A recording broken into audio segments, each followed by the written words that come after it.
Welcome in, whiskey freaks, to the Blind Tasting Podcast, your number one attitudinal bourbon destination. I've got big news from our good friends at the National Football League. Big news. Bad news. It turns out, and I can't believe I'm saying this, Bad Bunny's playing the Super Bowl halftime show. Yeah, I didn't know who the hell Bad Bunny was either, guys. Don't feel bad. It turns out all the cool kids know him. But one thing I do know, one thing I'm positive about, I'm sure of, somewhere in Kentucky, a bourbon brand's already getting excited about this. I can see it now. There's a marketing executive yelling, "We need a Bad Bunny single barrel limited edition collaboration right now." And the best part? It's going to be just 80 proof for mass appeal. And the bottle? Well, it drops with glitter on the label. And dudes who swore they'd never drink anything less than 90 proof, well, they're suddenly lining up in mesh halter tops and wearing leather skirts. And honestly, guys, I think it'd probably still sell out in 5 minutes. Am I right? Yeah, no. We do not need a Bad Bunny single barrel selection here on the podcast. Zero bunnies today, guys. Instead, we focus on nothing but bourbony goodness. Because I've got all kinds of things to throw your way. And we might, just learn something while we're at it. Brace yourselves. I got tons and tons of news to catch up on. It has been a busy bourbon release season. I'm going to talk a little bit about Uncle Nearest. I'm going to give you an update on this big mess. I've got new releases galore from our good friends at Woodford Reserve, Heaven Hill, and a couple from Lux Row. And I introduce you to the official world's best bourbon of 2025. Go ahead, take all the guesses you want. You still won't see this one coming, guys. And I talk about a dessert whiskey, and you get a recipe that's guaranteed to evoke good things. And finally, I delve into something I've been waiting for since last year this time, Remus Repeal Reserve IX. It's finally dropped, and spoiler alert, I like it. So I'm going to get straight into the news today, guys. I've got an update on the ridiculousness we now call Uncle Nearest. And they say Uncle Nearest, you know them, they said Uncle Nearest might actually survive this whiskey fiasco. Yeah, I'm not sure I believe it either, but that's what's being reported anyway. After months of legal chaos and bad news, Uncle Nearest whiskey might just pull off a comeback, they say. According to court-appointed receiver Philip G. Young Jr. Remember this cat? Remember this guy? It's the guy the Weavers were able to handpick to take over this disaster. Remember him? Yeah. Okay. I mean alleged disaster, because I got to cover my ass here. The alleged disaster. The word on the street is that this black-owned whiskey brand has a very good chance of recovering from its $100 million financial nightmare. So in other words, we're not talking fire sale panic anymore, at least not yet. Remember, this young cat, he took over in August after the founders of Uncle Nearest, Fawn and Keith Weaver. They were hammered with a lender's lawsuit for over $100 million, and it accused the company of mismanagement and default. So it's complete and utter chaos, but we're calling it mismanagement. Sure thing, guys. Since then, this guy, Philip Young, the hand-picked dude, he's been on what they're calling cleanup duty. He's cutting costs, he's laying off a dozen people or so, he's securing the company's cash, whatever that means, and trying to convince distributors that the whiskey's fine. It's fine, guys. Believe me, everything's okie dokie. But yeah, the books are not okie dokie. And those books are a total mess. Even according to Young, he says the financial records were actually deleted. The shareholder ledger, it's inaccurate. And nobody seems to know where some, key documents went. Golly gee whiz, guys.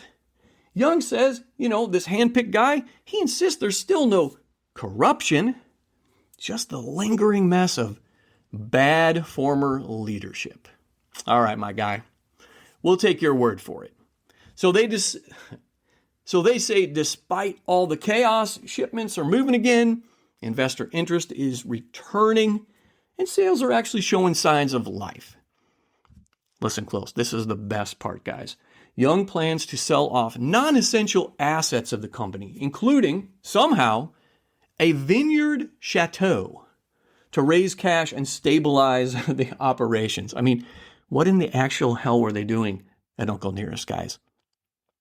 They say if things go right, Uncle Nearest could be out of receivership by mid-2026, either refinanced or sold to someone with deeper pockets.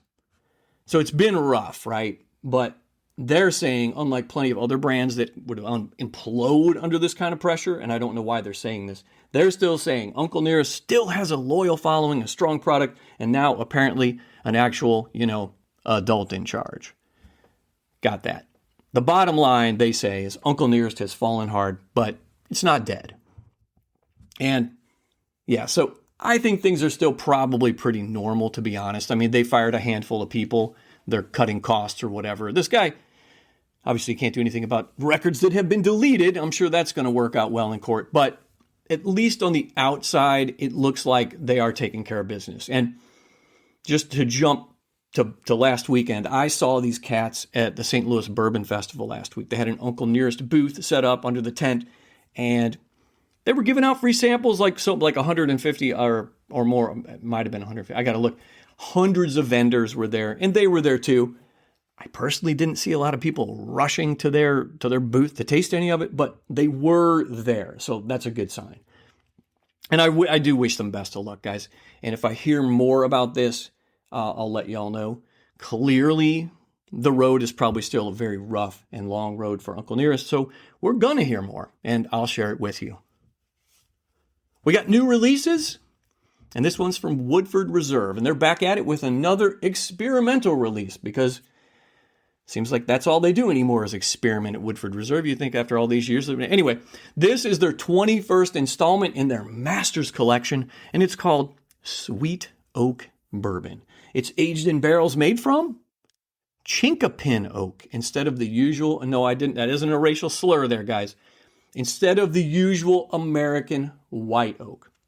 Now, if you've never heard of Chinkapin, don't worry about it. Most bourbon drinkers haven't heard about it either. I hadn't heard about it either until I saw this last week. Now, they say Chinkapin is a denser species of oak. It's native to the United States, and apparently it gives whiskey an extra boost of spice, nuttiness, and attitude. More on that in just a minute. Master distiller Elizabeth McCall says this new cask wood gives the bourbon a powerful, full-bodied profile while maintaining Woodford's signature sweetness. Translation, it's still Woodford, it's just a little bit louder. And thank God, it's 110.5 proof, and it's around, not thank God, $180 a bottle. It's a limited edition release. It's getting old, they keep doing this. But anyway, it's $180 for this release. They say flavor-wise, the Sweet Oak packs a ton of character, dark sugar, toasted pecans, black tea, and bold baking spices like nutmeg, yada, yada, yada. There's also a touch of fruit with cherry and chocolate notes, and they say it's got a long finish. So we've already seen distilleries like Michter's and Heaven Hill they experiment with Chinkapin before. I found that out. Again, research. But this is Woodford's first try at it. And the Sweet Oak name really fits for this particular offering. They say the flavor is rich, tannic, and balanced like your favorite dessert in whiskey form. That's what they say. So I think what they've done here really is they just got a little fancy and they've got something a little bolder and sweeter. Normally we get the 90.4 proof stuff from Woodford. They don't change that. It doesn't make any sense to me that they won't get off of that number. They're just stuck on it. But anyway, this type of experiment is either a stroke of genius or it's just overpriced. I don't know. I'm not going to even try to get my hands on this because it's $180 for a 700 milliliter bottle. Again, not real thrilled about that either. But what this is it's proof that people will pay for anything with a rare tree slapped on the label. And that's really true lately. I remember a couple years back, everything had to be double oaked. Then it was sherry cask finish. Then it was Madeira cask finish. Then it's got people going to the ends of the earth to find weird trees, right? Like one of the most remarkable uses of French oak in recent times is Bardstown Bourbon Company's Cathedral French Oak release. I haven't talked about this one, I don't think. But this was a limited edition bourbon that was finished in barrels from 300-year-old oak trees sourced from France. But there have been others using odd trees like chestnut and amburana. I mean, at this point, the list goes on and on. So pretty soon we're going to see things finished in just about any kind of tree you can think of. But the big thing now is rare wood. So as per usual, this caught my fancy. What the hell and why is chinkapin being used? Now, real quick, you're going to learn something today, guys. Let me just do this. I'll do this real quickly. So chinkapin oak, it's a lesser known American hardwood from the white oak family. So it is white oak. So we meet that criteria of white oak when we're talking about bourbon whiskey, right? It's native to the eastern and central United States. And like white oak, it's watertight and it's suitable for whiskey barrels. But it grows slower and it also grows denser, meaning the wood is tighter. And that results in that tighter grain and it changes how the bourbon ages inside of it. They say barrels made from chinkapin oak pull out different flavor compounds, giving whiskey a richer, bolder character. So instead of like the soft vanilla and caramel tones that common in white oak, chinkapin leans into nutmeg, clove, and dark tea flavors, with a side of like nutty pecan and almond notes too. They say it often produces deeper color and a more tannic structured bite. Think less dessert and more spice cabinet. Now, several distilleries are experimenting with this unique wood. I mentioned that, including Michter's, Heaven Hill, and even over in Scotland. And of course, like we just mentioned, obviously Woodford. Now, they're saying chinkapin won't replace white oak anytime soon. It's rare, and it's very expensive and finicky to work with. But it is gaining reputation as kind of a secret weapon in whiskey right now. It's the soup du jour is what it is right now, guys. It's the big thing. It's the cool kid in town, right? So anyway, it gives deeper, more complex flavors. That's what they say. And for now, that's the big thing. So the more you know. All right, on to Heaven Hill. They've released a Barrel Proof Rye version of Elijah Craig. And this is their first ever Barrel Proof Rye whiskey. And that marks a major expansion of their acclaimed lineup. Their words, not mine. The new expression debuts with batch A925. It's aged 12 years and 3 months, and it's bottled at 108 proof. The release gives rye lovers a chance to experience Elijah Craig's signature spice and depth in its most natural, uncut form. Master distiller Conor O'Driscoll, he described it as an approachable barrel proof that drinks bolder than its number would suggest, and that appeals to both new enthusiasts and seasoned whiskey freaks. My words. Elijah Craig's Barrel Proof Rye will follow a familiar 3 times a year schedule. We know about that. Both the Elijah Craig and the Larceny, they release in January, May, and September. And the batching system mirrors that bourbon release schedule. A for the first batch, 9 for September, 25 being 2025. They say the tasting profile for this barrel strength rye is baking spices with a sweet molasses note. And it tastes complex and well-balanced, featuring stewed fruit. Know what a stewed fruit is? With cinnamon and nutmeg. The finish is long and warm with butterscotch and plenty of rye spice. And that overall sounds pretty damn good. They say it's presented in Elijah Craig's signature bottle. And this deep copper-hued rye reflects both patience and precision, capturing 12 years of blah, blah, blah, blah, blah. Batch A925 is now rolled out nationally. And this is good news. It's priced at $74.99 for a 750. So, like I said, it joins the Elijah Craig Barrel Proof Bourbon at that same MSRP. So that's good news. It's good news for us. I'm excited to try that one. I'd like to get my hands on it and try it here on the pod. Now, I've got big news today. This is actual big news for you guys and gals that love Ezra Brooks. Lux Row has announced a new badass 1.75 liter. There's something about those big bottles that I only have one here in the house, believe it or not. The hundreds of things. I only have one, and that's the Woodford Reserve single malt that I got at the airport in Cancun. But I just love those big bottles. I don't know what it is about it. I don't buy them a lot because I have so much here in the house. There's no way to drink it all without like going to the Betty Ford Clinic. So I don't buy a lot of them, but I just love it. I just love that look. Anyway, so now they're putting out a 1.75 liter bottle of Ezra Brooks, and it's going to come in at 90 proof. The classic is back, and they say it's big and bold. All right, it's not as bold as Ezra 99, which I actually enjoy quite a bit, and I've reviewed it on the podcast a couple months ago. You got to check that out. But good news about this one, the 1.75 is only going to set you back about $32. So you can find it right now in about half the United States. And I'm not reading all the states to you where you can find it. Hopefully you'll be able to find it in all states, but for now it's just about half of them. Anyway, you can look it up if you're a diehard Ezra fan. But sounds pretty good to me. And per ounce, are you kidding me? Per pour? $32 for 1.75? That is good news. I guess that's a big thank you to the whiskey glut, right?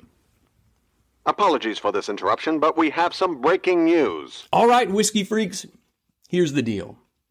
The world's best bourbon for 2025?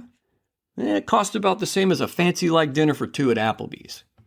So let me introduce you to... I said you'd never guess it. Go ahead. Guess all day long. I'll give you a minute. Go ahead. Meet Frank August. Yeah, it's not a guy. It's the name of bourbon. It's Frank August Small Batch Kentucky Straight Bourbon. It's a $70 a bottle NDP, non-distiller producer. So they don't make it at Frank August. And it's a blend. And it just snagged 98 points. Near perfect. At the end, and the Big Bourbon Trophy from the International Wine and Spirit Competition. So this little we know it's at least 4 years old because it's straight bourbon whiskey, right? We don't know the mash bill, don't know exactly how old it is, and it actually beat out the big brand name heavyweights like it ain't no thing. And here's the story. Frank August is a brand new company, started in 2022. And get this, it started by a former fashion executive. That's right, a guy who spent his life deciding whether sequins were in or out. He now thinks he can tell us what makes a perfect Kentucky bourbon. Well, the judges at this competition, they lost their damn minds, like fangirl type of shit. Millie Milliken and Bill Lumsden, like we're supposed to know these guys, I guess. And a gaggle of whiskey influencers went absolutely apeshit for Frank August straight bourbon whiskey. Here's the kicker, though. Outside the whiskey nerd circles, and notice I didn't say whiskey freaks, nobody knows who Frank August is. It's a non-age stated. It's got a mystery mash bill, mystery distillery. We don't know that. And somehow, it just waltzes off with the top bourbon trophy for the year. It's another reason why, I'm just going to be honest with you, these competitions, guys, I'm gonna do an episode on this one day. So yeah, $70 NDP, and I didn't say MGP, I said NDP. And the only thing we actually know, we know it's Kentucky bourbon. That's it. The mash bill is a secret. The age is classified. The distillery, we don't know. You know, everything we actually care about, we got nothing. And I'm going to be honest with you, because that's what I do. I want to try it. I really do. But seriously, what even is it? It's like I need Bill Clinton here to help me define it. Here's my bigger point. Whiskey freaks, respect ain't given. It's earned. And I guess they would say, look, we got respect. We got 98 points at the international blah, blah, blah, blah, blah. Yeah, but for me, it comes with transparency. And I'm not talking like the government coming in and mandating transparency. Nothing like that. Please keep them out. And I do understand you need flexibility to craft something unique. I get it. But if distilleries or even NDPs would just share a little about the barrels, the mash bills, the aging, the process, we'd respect them so much more. Now, I did an episode a few weeks ago on Cask House Triple Oaked bourbon whiskey from our good friends at the Washington Distilling Company in Missouri. I didn't know much about it, even after I went back and forth a little bit with the owner. Cool guy, by the way. Cool guy. I want to get out there one of these days. But still, some of it's still a little mystery to me, right? And it was great whiskey. Don't get me wrong. I just kind of, spoiler alert, it's great whiskey. All right, go buy it. Honestly, go buy it. But I'm thinking, look, mystery might sell hype, but I think shooting straight with us, that really is what builds trust, credibility.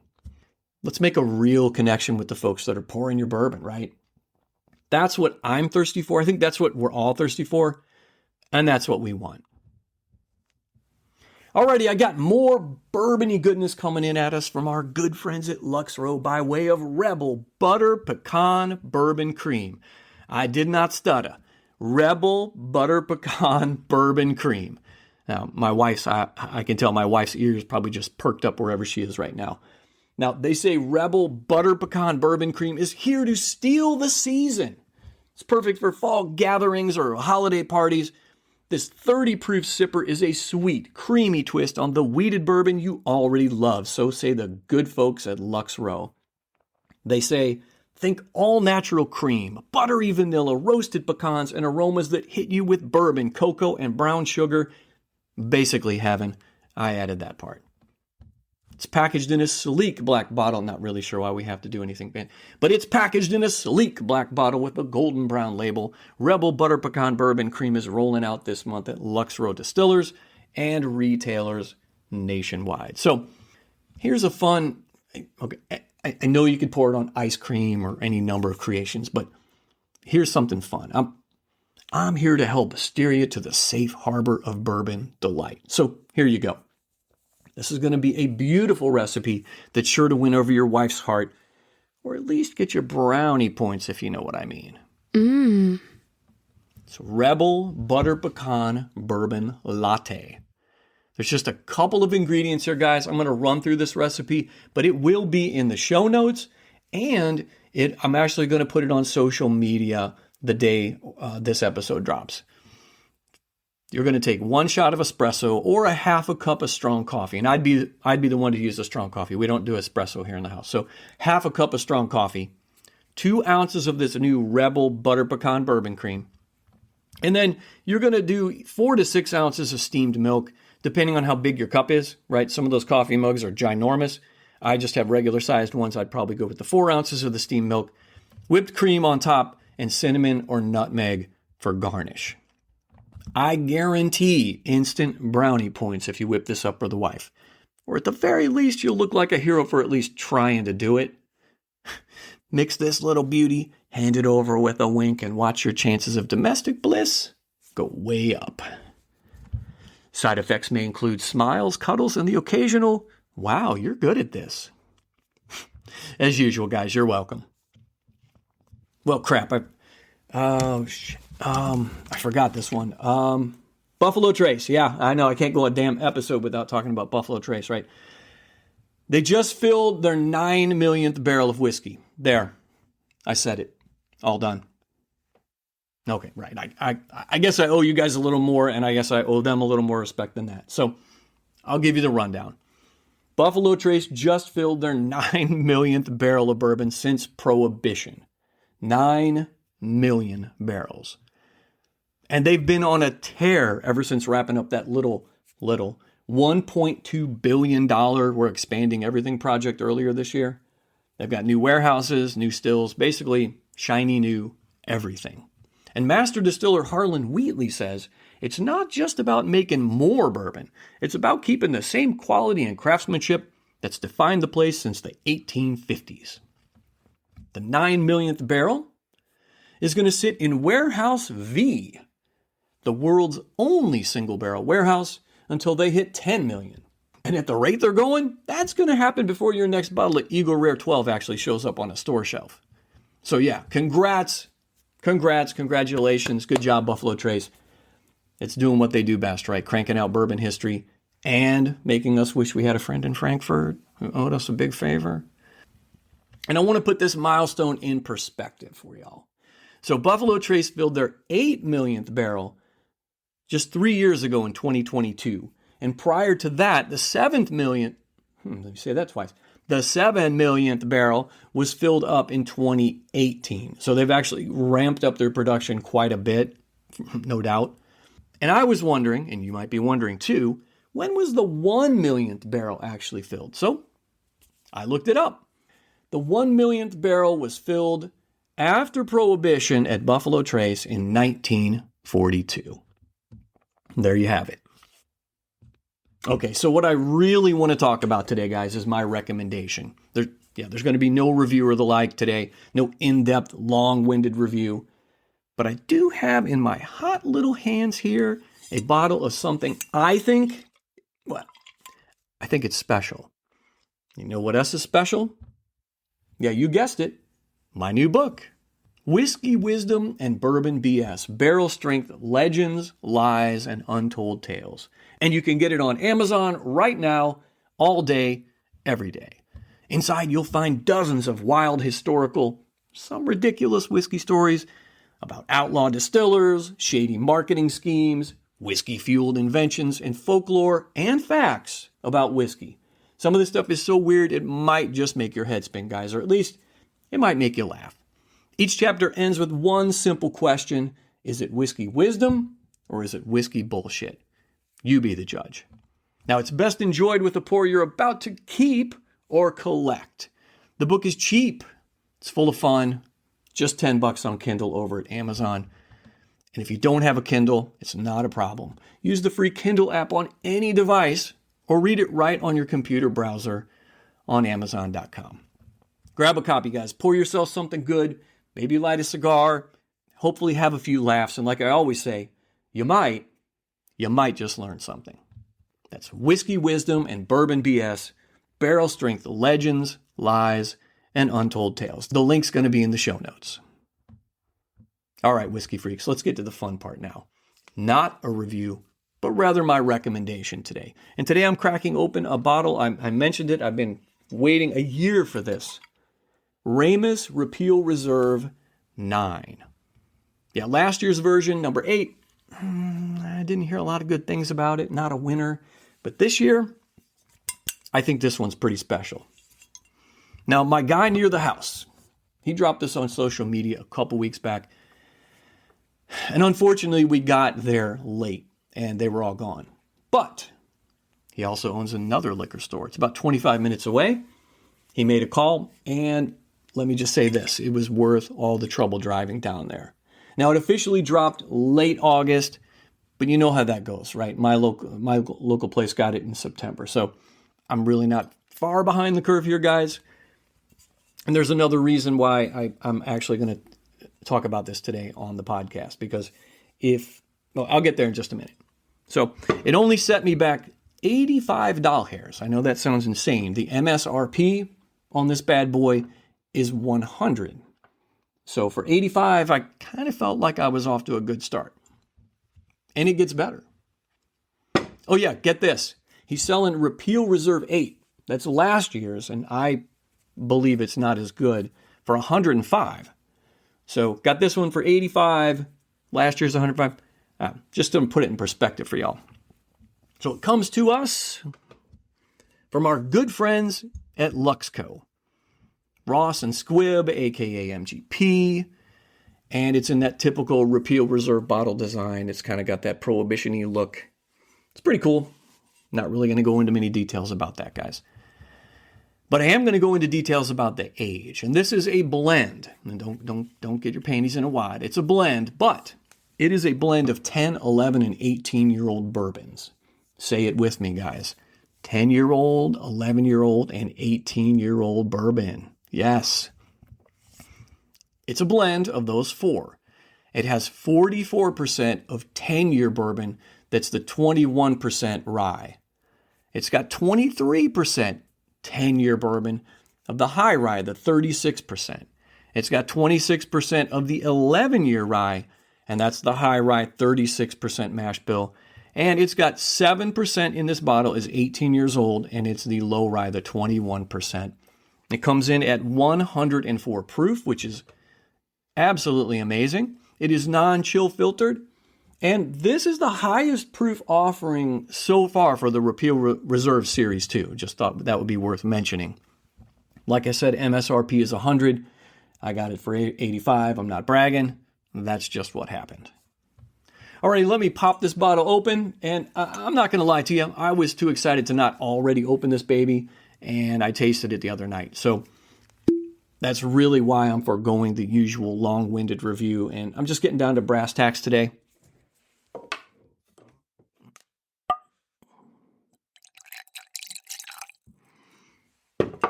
All right. So the color.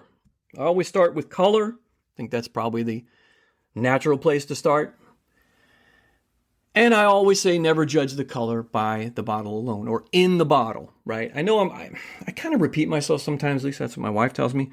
But sometimes I feel like it's worth repeating. And I feel like this is, and so I'm going to say it every single time. You have to pour the whiskey into a glass to really get a look at it. And you need to have good lighting. Naturally, I have good lighting down here. The color can sometimes give you an idea of the breadth of flavors you're about to put in your mouth. My opinion here, guys, the darker the hue of the whiskey in your glass, the deeper the flavors are going to be. Now, it's not always true. It is sometimes. It is most of the time. So I'm going to say it every single time. Now, the color of this is absolutely a beautiful dark copper color. And that right off the bat, to me, is a good sign, at least in my opinion. Turns out it is a good sign. And if I was doing a regular review, this would be my first clue. So the nose, and this is where it really got my attention. I'm going to nose it here with y'all, but like I said, I dived or doved or whatever it was the other day. So I've got into this already. So I'm just kind of revisiting my experience with you today. Kind of an abbreviated tasting. And for those of you with infinity bottles, that means shortened or cut down in form, length, or duration. So the nose is exquisite. I mean, getting this beautiful oak, this nice leather, burnt sugar, some tobacco, some ripe cherries in here. Guys, this stuff is just so good. Let me get a sip of this. Yeah, guys, right off the bat here is this strong, pleasantly strong note of coffee. And I'll be damned if that isn't the nicest butterscotch flavor I've ever put in my mouth from a whiskey. You don't often get to say those words, butterscotch. Okay, all right, it's one word, it's not two words, but it's there, and I love it. Okay, I need another sip. Yeah, this, I'm telling you, they've done an amazing job here at Luxco with this offering.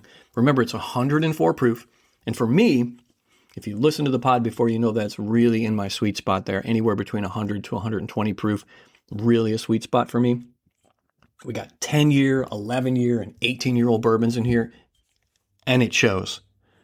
Lots of dry oak, good spiciness from those high rye bourbons that are in here, and that coffee note coupled with some smokiness.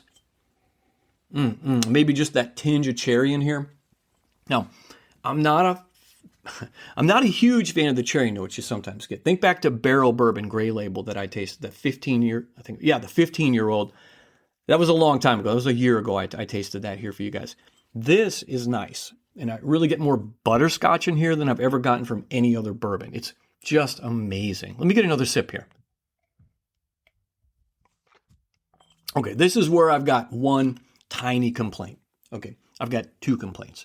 The mouthfeel could be slightly better here. And the finish, it could be longer. But the flavors up front, the flavors mid, all the things, it's just too good. These deep, dark notes and the 104 proof point, just smack dab in the middle for me, really. Let me get one more sip. That leather and that tobacco, they all combine so nice with all the other beautiful notes. Okay, it's not a symphony in my mouth, but it's pretty harmonious. It's cohesive. Very well played here, Ross and Squibb. Very well played. So you're gonna want to know my verdict, right? Okay, I think you probably figured out my verdict, right? Are we going to keep it, collect it, or cull it? Keep it would be to proudly display it in your liquor cabinet or bar. This stuff's good for a pour anytime, but there's no need to stock up on it since it's always available. Collect it. Grab another bottle or maybe two since you find it so damn delicious, or it just may not be easy to get your hands on. Lastly, cull it. Use it to loosen rusty bolts or sanitize a dirty toilet. In the case of Remus Repeal Reserve number 9, I say, collect it. If you can get this bad boy for $85, you should do it. And I know I'm overusing this word. I think it's special. Plus, it looks cool on your shelf for one, and it's better than most other Remus Repeal Reserves from what I hear. It's the highest proof point, so there's that.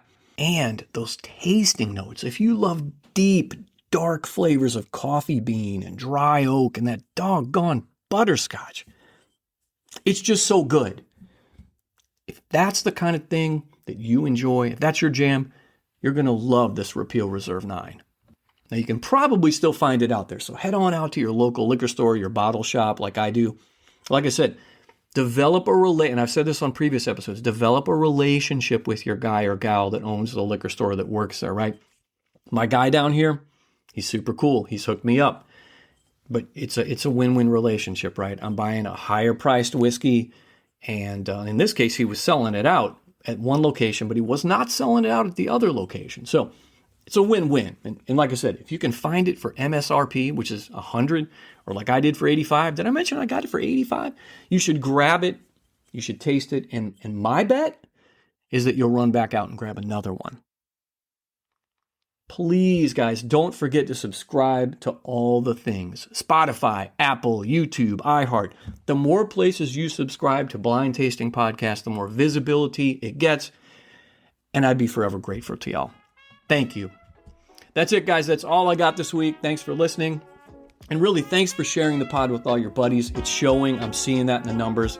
Let's get the word out. I really appreciate it. I'll see you soon, guys. Cheers.